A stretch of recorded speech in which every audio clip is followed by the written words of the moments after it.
No começo, eram as trevas. Depois, Bang.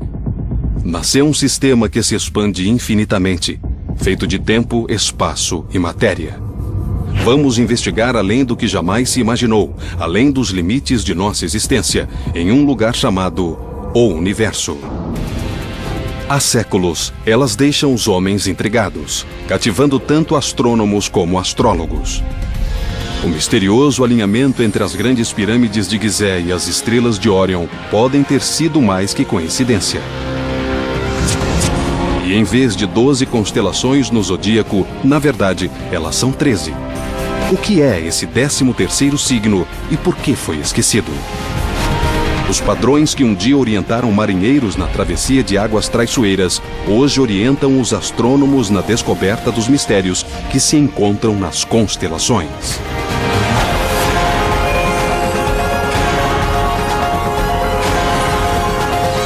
O Universo.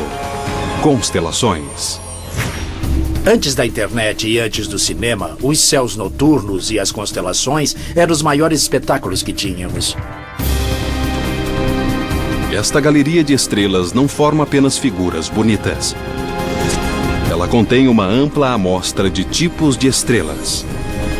Através das constelações, podemos aprender muito sobre a galáxia e sobre todo o universo. Antes dos dispositivos de navegação high-tech, do GPS e até da bússola, havia as estrelas. Como a sinalização de uma estrada, as constelações nos ajudam a encontrar o caminho. Elas dão direção, distância e rumo. Na Terra, para dizer onde se localiza uma coisa, damos as coordenadas, em latitude e longitude. Na Terra, isso significa a latitude é a medida de distância entre o Polo Norte e o Polo Sul. E longitude é a distância de leste a oeste. O outro sentido. Existe um sistema de coordenadas celestiais similar. Mas as coordenadas não se chamam latitude e longitude. Chamam-se declinação e ascensão reta e são simples extensões diretas da latitude e da longitude da Terra, projetadas nos céus. Os antigos navegadores usavam esse diagrama imaginário para plotar as estrelas e se orientar nos mares. Não é um tipo preciso de indicador de direção, mas com certeza é uma pista para manter o pessoal alerta para os amplos caminhos pelos mares. Com um sextante, os marinheiros conseguiam recorrer a estrelas como a Polaris para navegar. Isto é um sextante, um instrumento para a navegação celestial. Quando esse corpo celestial chega ao que chamamos de braço inferior do horizonte, marcamos a posição, usando o tempo e os números nesse sextante. Dá para fixar a posição no mar. A navegação hoje usa estrelas feitas pelo homem, os satélites. Usando as estrelas que fabricamos, as posições no GPS e o diferencial do GPS, podemos definir a posição do barco com um erro mínimo, instantaneamente em qualquer lugar do mundo. Agora que o GPS substituiu o sextante, as coordenadas celestiais são mais importantes para os astrônomos do que para os marinheiros. Embora o sistema de coordenadas dê uma ideia de para onde apontar os telescópios, o diagrama falha em um ponto grave. Ele supõe que as estrelas estejam todas à mesma distância de nós. Uma suposição totalmente errônea. Olhando para as estrelas à noite, todas parecem estar mais ou menos à mesma distância, como se estivessem num só plano. O mesmo acontece olhando a silhueta de uma cidade de longe, por exemplo, daqui até a cidade de Chicago. Embora aqueles prédios pareçam estar à mesma distância, estão a várias distâncias diferentes. A mesma coisa com as estrelas.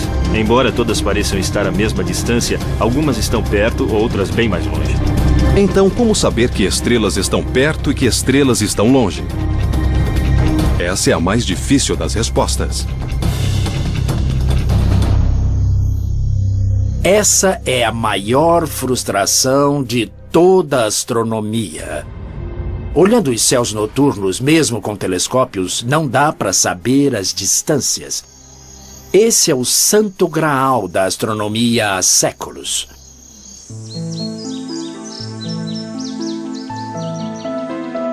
Estamos na Floresta Nacional de Angeles. Tenho aqui comigo um mapa das trilhas e quero fazer uma caminhada. Acho que vou para as cascatas Switzer, que no meu mapa não parecem muito longe. Uns 1.500 metros. Mas o problema é que eu posso estar subestimando a dificuldade da caminhada, porque meu mapa não leva em consideração um fator muito significativo, a elevação.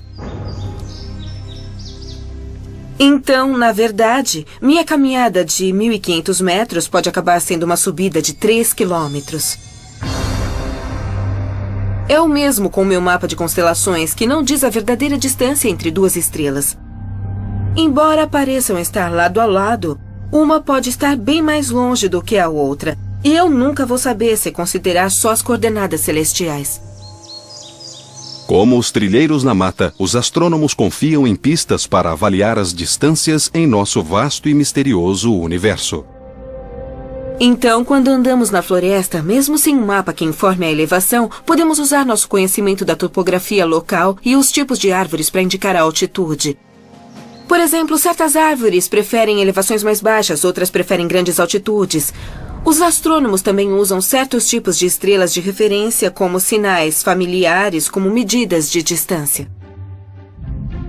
A primeira ferramenta no kit dos astrônomos é o fenômeno da paralaxe, uma coisa que usamos todo dia em escala menor para ver o mundo em 3 dimensões.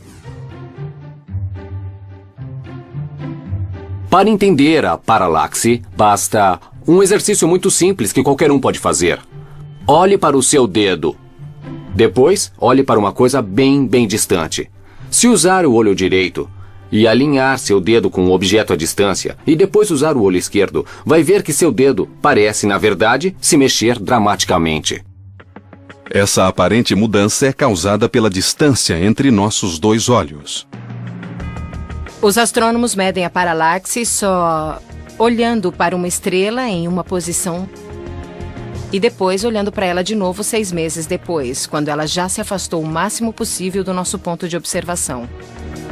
Porque em 6 meses a Terra chegará à maior distância possível da posição original. Quanto mais perto a estrela, maior a paralaxe. O problema é que as estrelas não estão muito perto. Mesmo o ângulo de paralaxe da estrela mais próxima de nós, a Próxima Centauri, é difícil de medir. É menos de 1 segundo de arco. O que é 1 segundo de arco? São 360 graus num círculo. Cada grau tem 60 minutos de arco. E cada minuto de arco tem 60 segundos de arco. A Próxima Centauri tem uma paralaxe de 0,7 de segundo de arco. É muito pequena. Para transpor a distância até estrelas mais distantes ainda, os astrônomos contam com um sinal de orientação familiar, da mesma forma que a guarda costeira usa um farol. Os homens e mulheres da guarda costeira sabem que todo farol tem uma frequência de pulsação diferente. Um pode brilhar 2 vezes por minuto, o outro 4 vezes. Eles podem usar isso para determinar sua posição exata só com base no padrão. Do mesmo jeito, os astrônomos podem usar um farol cósmico chamado estrela variável pulsante.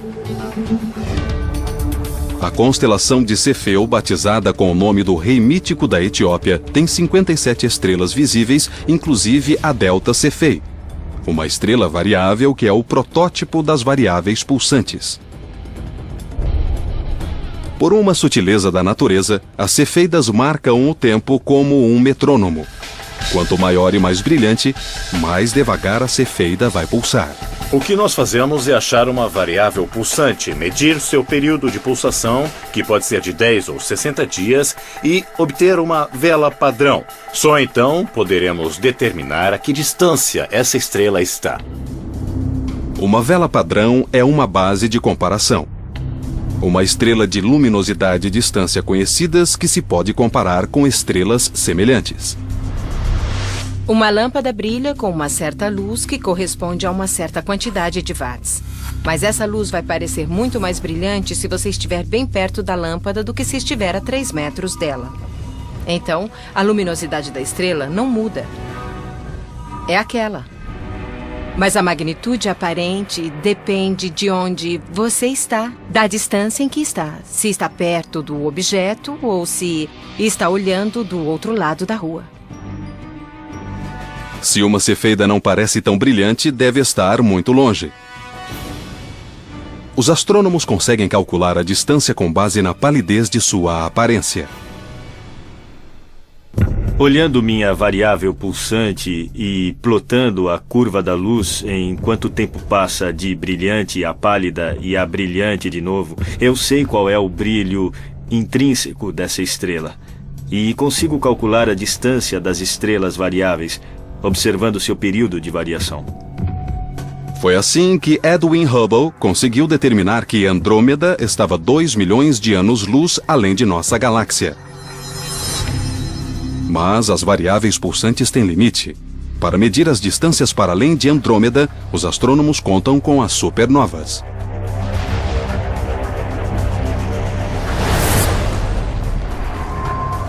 Acontece que as supernovas também podem ser classificadas como velas padrão. As supernovas de tipo 1A são todas iguais em todo o universo. Nós sabemos como calibrar, e é assim que determinamos as distâncias até o Big Bang, o próprio limite do universo. Examinando o Big Bang, os cientistas quase conseguem ver o começo dos tempos, 300 mil anos depois. Até nossas constelações mais conhecidas têm muito a nos ensinar sobre o cosmo.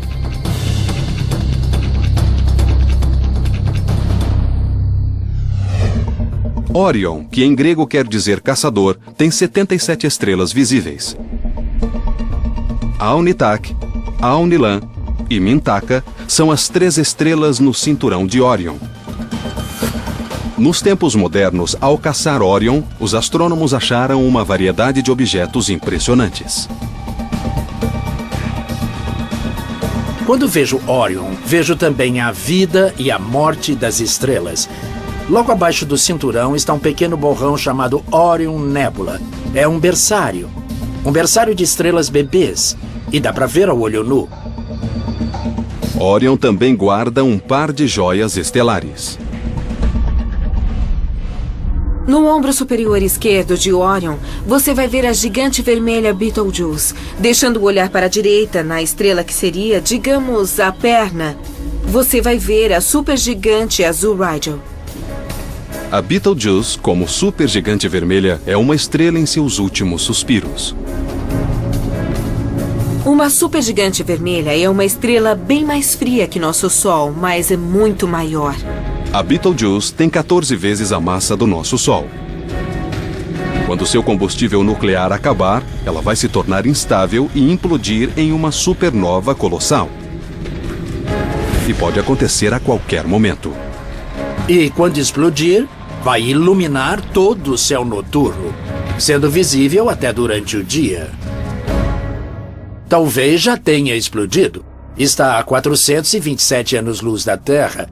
Ou seja, talvez já tenha explodido, mas ainda não deu tempo da luz chegar até nós. A supernova vai atrair mais atenção para os céus, que nos encantam há milhares de anos. Os antigos egípcios consultavam os céus para saber quando plantar e quando colher. Cada estrela possuía um significado sagrado.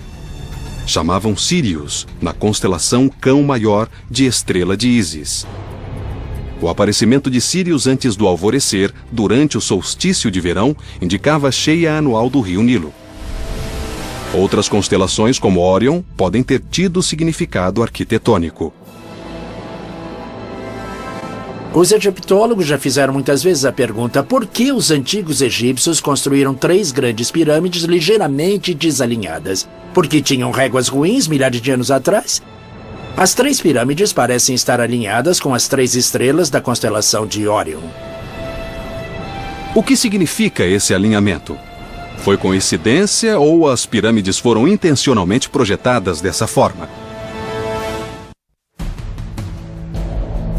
As pirâmides de Gizé nos seduzem com seu mistério arqueológico e fascínio histórico. Alguns cientistas acham que as pirâmides têm certa importância astronômica. Já se disse que a disposição das 3 grandes pirâmides no platô de Gizé, inclusive a Grande Pirâmide, estão distribuídas no chão, imitando as 3 estrelas do cinturão de Órion.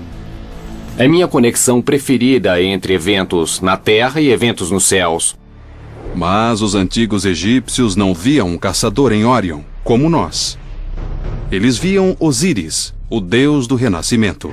Alguns especulam que as passagens de ar no interior das grandes pirâmides foram especificamente projetadas para lançar aos céus as almas dos faraós.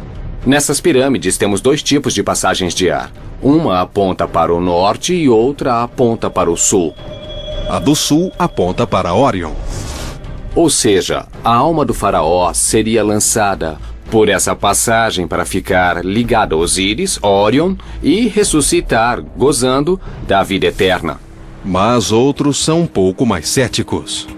Para fazer isso combinar direitinho, seria preciso virar de cabeça para baixo, ou na terra ou nos céus. Se os egípcios deram importância ao norte e ao sul, na pirâmide, não faz nenhum sentido dizer que eles alinharam as estrelas direito e, na hora de mapear o solo, viraram tudo de cabeça para baixo. A passagem norte aponta para uma estrela específica. Aqui aponta para o norte, aponta para a estrela polar. Na época, 2000 anos antes de Cristo, 2000, 3000 anos antes, essa estrela polar era Tuban. Tuban está localizada na constelação do Dragão ou Draco. O Dragão tem 79 estrelas visíveis. Tuban foi substituída pela estrela polar da nossa geração, Polaris. Ela ilumina o Ártico, governando nossos céus como um farol sobre o Polo Norte. Localizada na constelação Ursa Menor, ela é 2.500 vezes mais brilhante que o Sol, empalidecendo as companheiras polares AB e B. Embora governe os céus como nossa estrela polar desde que temos lembrança, seu reinado não será eterno. Enquanto está orbitando em volta do Sol, a Terra inclina-se para lá e para cá. Essa oscilação é chamada de precessão. Se a Terra fosse uma esfera perfeita, não haveria precessão. Mas as forças gravitacionais da Lua e do Sol fazem pressão sobre o equador saliente, perturbando a rotação da Terra. Agora, a Terra é como um giroscópio ou um peão giratório. Observe que se eu girar isso depressa e depois movimentar o eixo, ele aponta na mesma direção. É como a Terra que aponta em direção a Polaris. Então, quando a Terra dá volta no Sol, ela sempre aponta na mesma direção. No entanto, a precessão é causada pela interferência gravitacional e a Terra começa a oscilar. Enquanto oscila, o eixo da Terra descreve um círculo no céu. Demora 26.000 anos para completar um círculo. O Polo Norte celestial vai se afastando cada vez mais da posição de Polaris. Eu digo que daqui a uns 14.000 anos, mais ou menos na metade do círculo, ele vai estar muito perto da estrela Vega. E como Vega é muito mais brilhante do que as outras estrelas nessa área do céu, ela será uma estrela muito significativa no Polo Norte.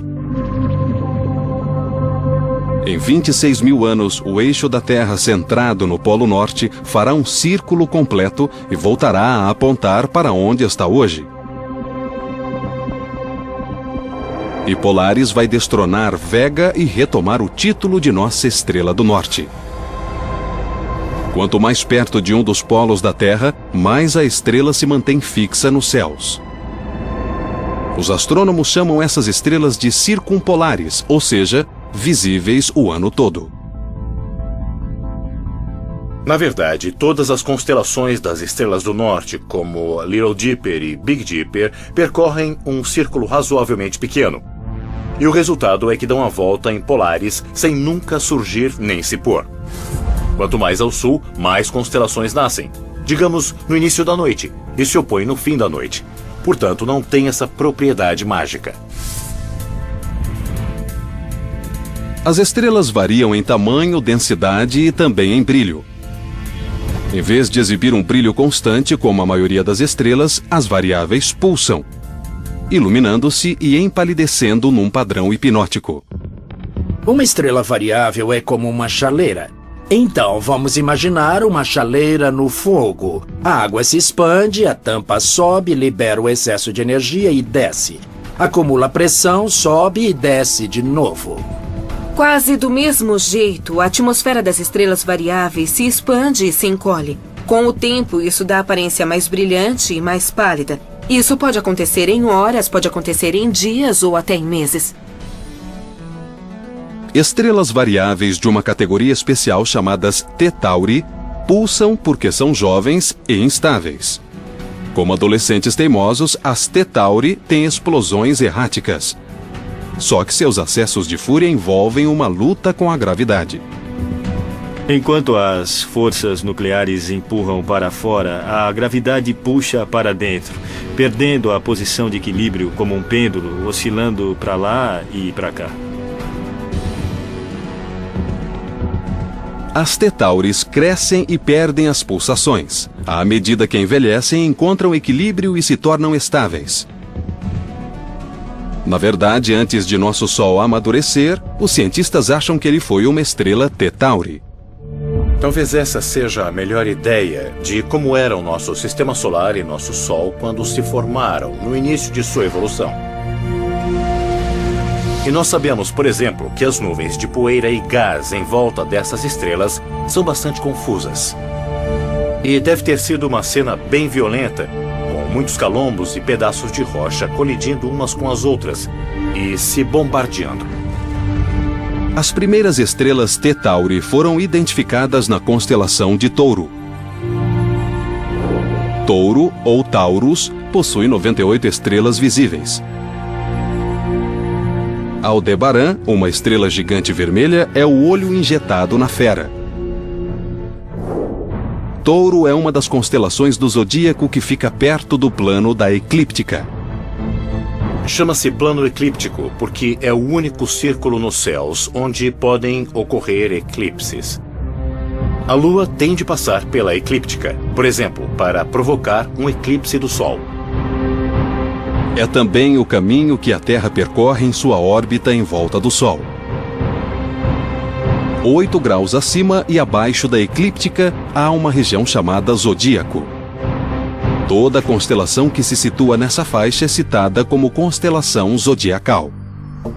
Em qualquer momento, o Sol está numa constelação do zodíaco. O Sol fica entre nós na Terra e determinada constelação. Como orbitamos em volta do Sol, ele parece se movimentar pelas constelações zodiacais que estão fixas no firmamento. Durante a noite, a porção oposta do nosso céu é iluminada pelo Sol.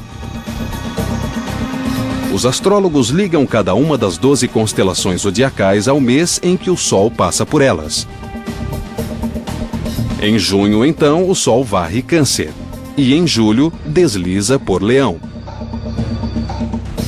Mas vejam, existe um problema aí. Cada constelação tem um tamanho diferente. Algumas são pequenas, outras grandes. O Sol leva 7 dias para passar por Escorpião, a menor constelação zodiacal, e 44 dias para sair de Virgem, a maior. Então, não dá para dividir o ano em 12 partes iguais, com 12 constelações de mesmas dimensões.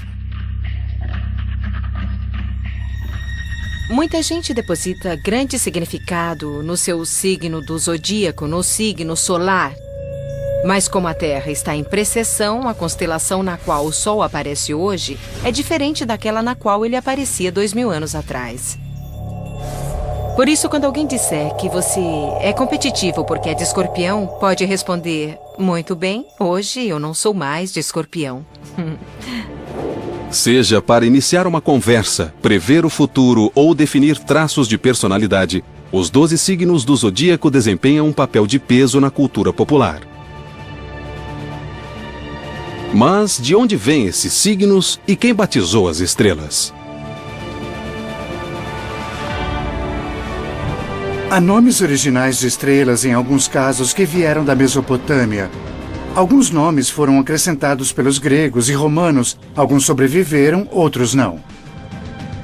Com a queda do Império Romano, perto do ano 450 da Era Cristã, boa parte desse conhecimento se perdeu, mas foi preservado pelos árabes. Na verdade, boa parte da astronomia sobrevive hoje porque os astrônomos árabes preservaram e ampliaram os cálculos e o trabalho dos astrônomos gregos e romanos. No ano 150 da era cristã, o cientista grego Cláudio Ptolomeu juntou suas próprias observações aos textos históricos, batizando mais de 1000 estrelas. E das constelações que cobrem nossos céus, descobrimos que 12 são constelações zodiacais. Mas, na verdade, elas são 13.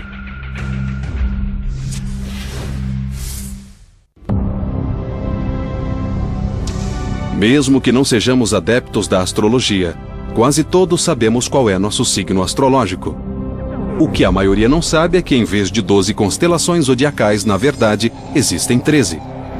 Ofiuco, que em grego significa caçador de serpente, é nosso signo esquecido.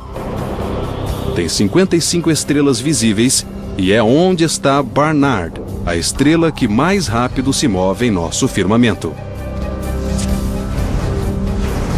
Aninhada entre Escorpião e Sagitário, Ofiuco deixa pequenas as constelações vizinhas. Embora seja um dos 48 padrões originais de estrelas que Ptolomeu classificou, alguns cientistas especulam que ela teria sido dispensada como signo zodiacal para se manter um número par de 12. Outros acham que a precessão poderia ter empurrado Ofiuco para fora do zodíaco, mas a verdadeira resposta ainda é um mistério. A única estrela no universo que não pertence a uma constelação específica é o nosso Sol. Em termos comparativos, o Sol é uma estrela típica de massa média que está envelhecendo. Mas estrelas com 50 ou 100 vezes a massa de nosso Sol são chamadas estrelas Wolf-Rayet. A mais brilhante delas, que se pode observar, é a Gamma Velorum, na constelação Vela. Essas massivas estrelas são extremamente luminosas e estão em seus últimos estágios de evolução. A razão de serem tão luminosas é que estão derramando energia e radiação de modo tão furioso que essa força é suficiente para empurrar as camadas externas da atmosfera dessa estrela. Essas estrelas se evaporam, tal o calor e a radiação que geram, restando apenas um núcleo central muito, muito quente. Embora os cientistas não tenham observado diretamente a morte de nenhuma, a especulação é que as estrelas Wolf-Rayet terminem a vida em colossais explosões de supernova, ou talvez se extingam formando massivos buracos negros. Mas antes disso, elas exibem um show espetacular, explodindo todas as suas camadas externas de gás no meio interestelar. Hoje, nossa rede de telescópios de solo e espaciais permite aos astrônomos ver qualquer ponto nos céus. Mas os antigos astrônomos no hemisfério norte não podiam ver que o hemisfério sul oferece uma visão totalmente diferente. No hemisfério sul, o detalhe de maior destaque nos céus noturnos é a Via Láctea. Na Via Láctea existem zonas que são escuras, são nuvens de poeira, mas quando se olha da Terra são só escuras, contra um fundo de uma Via Láctea e de estrelas muito brilhantes. É a coisa mais notável. Essas nuvens escuras parecem buracos na faixa estrelada da Via Láctea. Existe um padrão tão peculiar nesses buracos que algumas civilizações, inclusive especialmente os Incas na América do Sul, identificavam essas manchas escuras como absorções ou constelações mesmo. Estas densas formações de poeira são conhecidas como constelações de nebulosa escura. Existe uma incrível ausência de estrelas numa região perto do centro da galáxia, que é chamado de saco de carvão. É uma nuvem de poeira tão densa que bloqueia toda a luz das estrelas atrás dela. Hoje o saco de carvão está na constelação Cruzeiro do Sul. A Cruzeiro do Sul, ou Crux, é a menor constelação e tem 20 estrelas visíveis.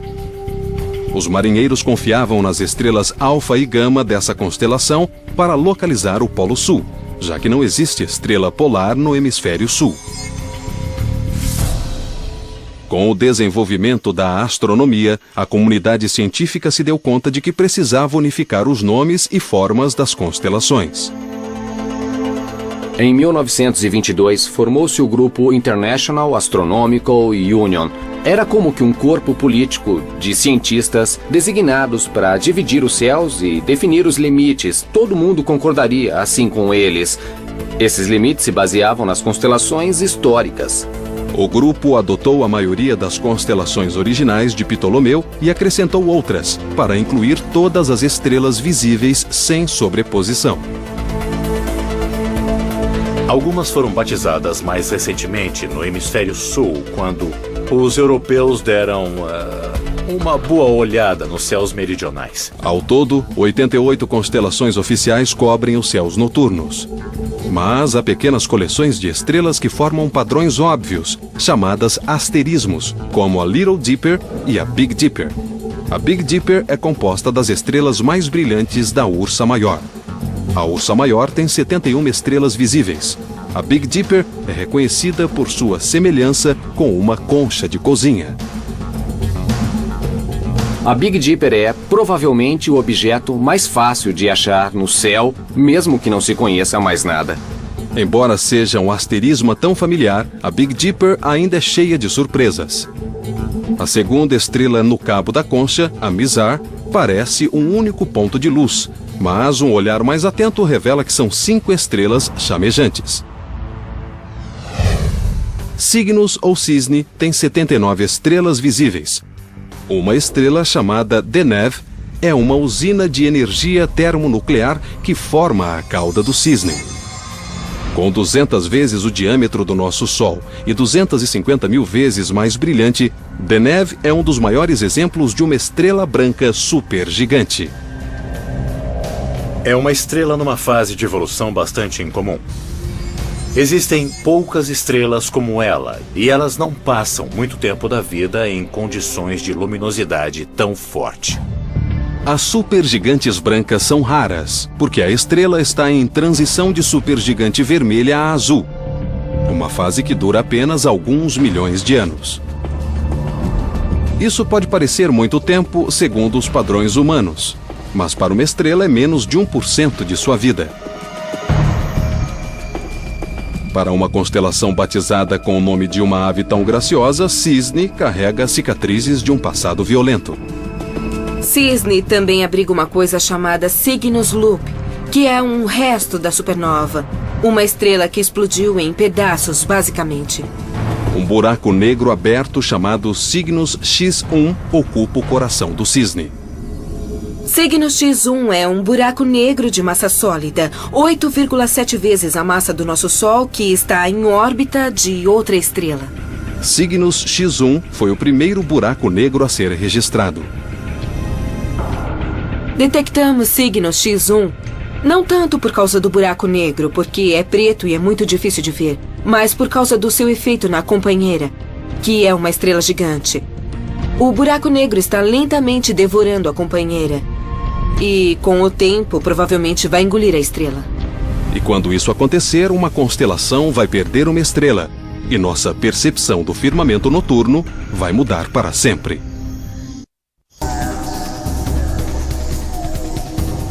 O firmamento noturno está constantemente mudando. Em cada constelação, estrelas nascem enquanto outras são engolidas pelos buracos negros. Cada explosão de uma supernova, cada estrela exótica e nebulosa tem uma coisa em comum. São todas identificadas pela constelação na qual estão localizadas. Mas mesmo antes de inventarmos superpossantes telescópios para vê-las, as constelações serviam a uma finalidade importante. Levavam às pessoas o noticiário noturno, que elas não ousavam ignorar. Era questão de vida e morte. Os céus noturnos são um calendário. Foi a primeiríssima invenção científica do homem. O calendário nos céus. O nascer e o pôr do sol, as várias fases da lua, o aparecimento e desaparecimento sazonal das estrelas, dá para ver que existe realmente uma ordem no mundo.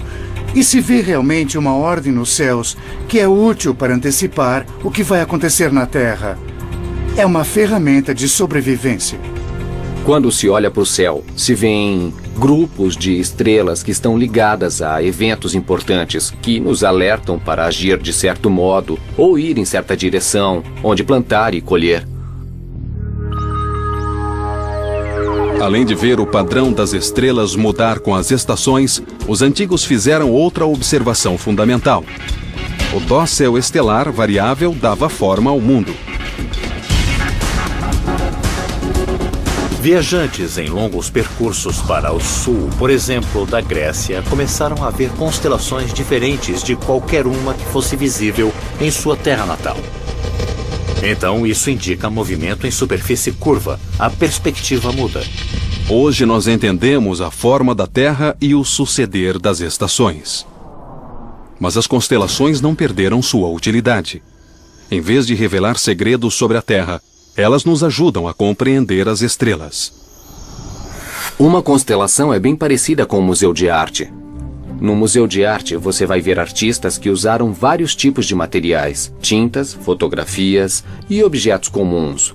Numa constelação, você tem estrelas que são feitas de materiais diferentes. Algumas têm mais hélio ou hidrogênio, carbono, silício, ferro, mas podemos reunir todas elas. Nos dois casos, os objetos que são reunidos no Museu de Arte ou uma constelação são coleções artificiais que nós juntamos por algum motivo. Como países, as constelações dividem os céus em territórios. Quando você diz Órion, eu sei exatamente a que parte do céu está se referindo. Então, para um astrônomo, uma constelação é como ter um mapa à mão, um jeito de organizar as coisas, de saber onde está tudo. E embora o firmamento seja infinito, podemos ver somente uma amostra de estrelas antes que nossa visão seja bloqueada por poeira e distância. Talvez numa noite bem escura você vai ver umas 1.500 a 2.000 estrelas a olho nu se não estiver usando binóculos em nada.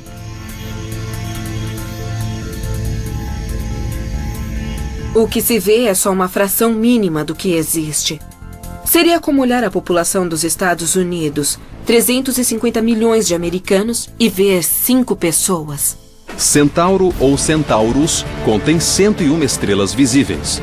2 delas, Alfa e Beta Centauri, são as estrelas mais brilhantes do nosso firmamento. Em Centauro está Alfa Centauri, a estrela mais próxima da Terra depois do nosso Sol. E um olhar mais atento revela que Alfa Centauri, na verdade, é um sistema estelar triplo. Não é raro que as estrelas dividam o palco com 1 ou 2 coestrelas em sua órbita. Aliás, essa é a regra. Mais de 60% das estrelas que se veem nos céus, na verdade, são estrelas duplas, triplas, quádruplas. Nosso Sol é uma exceção. Parece que nosso Sol não tem companheira. Enquanto nosso Sol faz sua viagem solitária pelo espaço, as estrelas Ômega Centauri nunca ficam sem companhia. É o mais brilhante agrupamento estelar globular que se pode ver sem um telescópio, quer dizer, a olho nu, porque é um grupo gigante de cerca de 10 milhões de estrelas. Ômega Centauri é o maior agrupamento estelar da nossa galáxia. Essas estrelas intimamente ligadas têm órbitas diferentes, complicadas, mas mesmo assim conseguem se movimentar como um único grupo. De onde vem o agrupamento é a dúvida de todos. É um objeto fora do comum, e muitos astrônomos suspeitam que possa ser o centro de uma galáxia que foi engolida, consumida pela Via Láctea, quando caiu nela. Isso acontece com bastante frequência porque grandes galáxias são canibais e comem as pequenas galáxias. A Ômega Centauri, por exemplo, pode ser o que restou de um desses processos.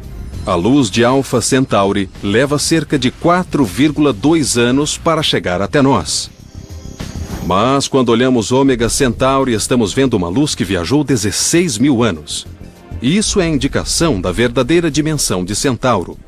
E mostra também que uma constelação existe somente nos olhos de nossa mente. E que cada estrela, como cada obra de arte, suplica para ser explorada.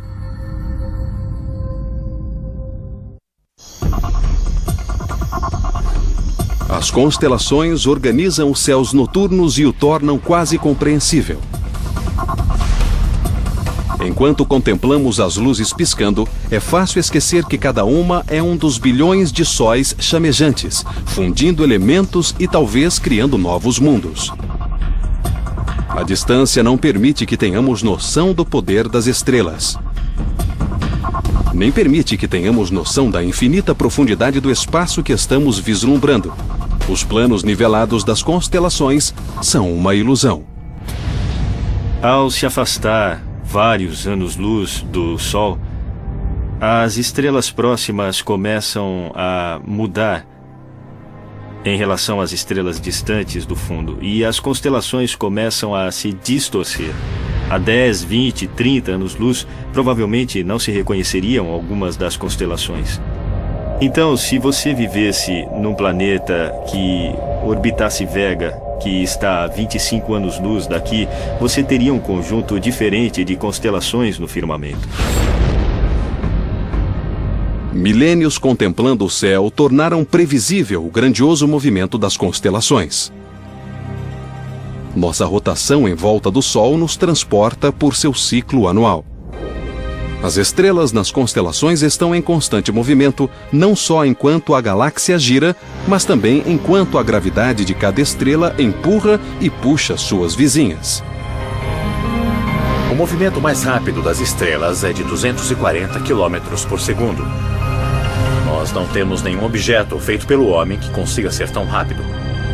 O movimento aleatório dessas estrelas em relação umas às outras é algo como 15 ou 30 km por segundo, e isso se compara à velocidade de nosso foguete espacial mais rápido. Isso é, claro, mais rápido que qualquer projétil de alta velocidade. As estrelas estão sempre em movimento e sua distância de nós mascara sua enorme velocidade. É como olhar pela janela de um automóvel em velocidade.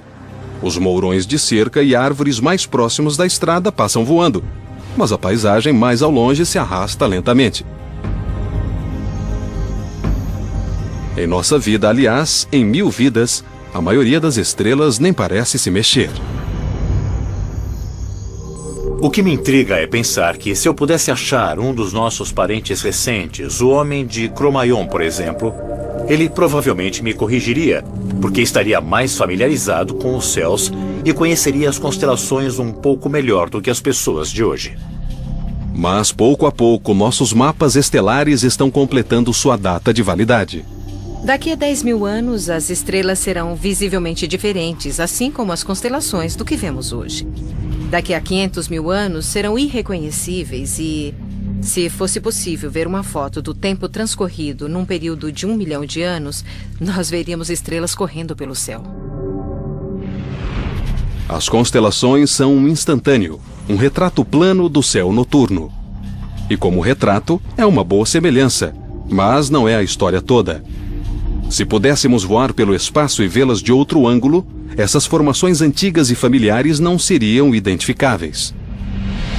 Mas aqui, agora, as 88 constelações oferecem marcos tranquilizadores enquanto nos recordam nosso passado. As constelações realmente não cumprem as funções que cumpriam originalmente para aqueles que as detectaram. Para eles havia uma ligação direta de causa e efeito entre uma coisa que era do interesse deles e suas vidas. Observavam Sírius porque era uma indicação sazonal. Não usamos mais o firmamento dessa forma, mas as histórias permanecem e as imagens permanecem. Nós nos agarramos a essas constelações e, francamente, fico encantado com isso. Em vez de contar histórias do passado, a astronomia moderna nos estimula a olhar para as constelações como um agrupamento de possibilidades. A maioria das constelações tem 3 a 5 planetas nelas. E daqui a mais alguns anos vamos identificar talvez centenas de planetas semelhantes à Terra orbitando outras estrelas. E vamos ter uma revelação toda noite, percebendo que quando olhamos as constelações, alguém pode estar nos olhando. Num espaço tão vasto onde só podemos ver uma pequena fração do nosso universo, olhamos para as estrelas imaginando o que significa tudo isso. Projetar padrões, inventar histórias, tentar solucionar os mistérios guardados por nossas constelações.